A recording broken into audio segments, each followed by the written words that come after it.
So when we use Excel, we want to create our tables. So if I look at tutorial question 17, we're given the information, we're given the length in centimeters.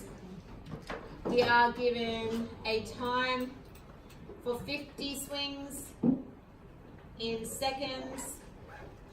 And I'm going to, from there, create a time. I'm going to create a period in seconds. So we know that period is t. And then I want a t squared. And that will obviously mean seconds squared.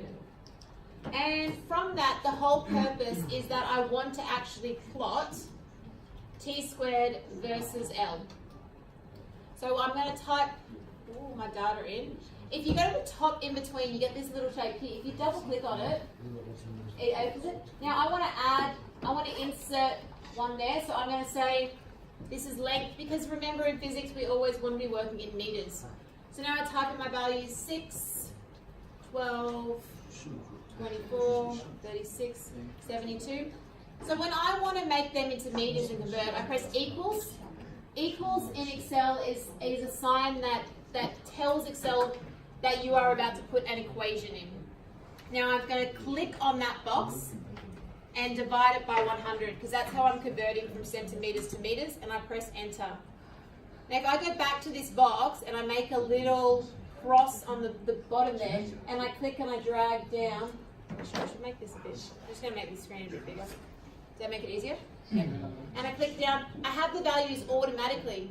So because I reference the cell, if I change the values along here, it changes them automatically for me. So I'll leave them as that. Now, I input this data here. So 24.6, 34.8, 41.2, 60.2, 85.2. That was the time for 50. So I want to know the time for 1. So I'm going to take that and I'm going to divide it by 50. So that will tell me the time. So this was the time for 50 swings. So the time for 1 swing is just going to be this cell divided by 50. And then again, if I want to do all of them, I click and drag down. If I want to square it, I'm going to press equals again, because I'm putting in it's an equation. So I want to tell the program that I want to square everything. Now, the little hat sign is telling it the power. So I've got the cell and I'm putting it to the power of 2, because that's going to square it. And then again, press enter and it gets it. So I have this here. So now when I want to graph, because I'm trying to plot, t, not t2, that's random t. Okay, it's t to the t squared versus L, because I want to find the gradient. That's the purpose of the question. So I'm going to insert. So I want to insert a scatter plot. So I'm going to insert a scatter plot. Now I haven't selected any data. So when I click here, if I want to select data, I can either go there, I can right click and select data. There's multiple ways, but I have to select the data that I want.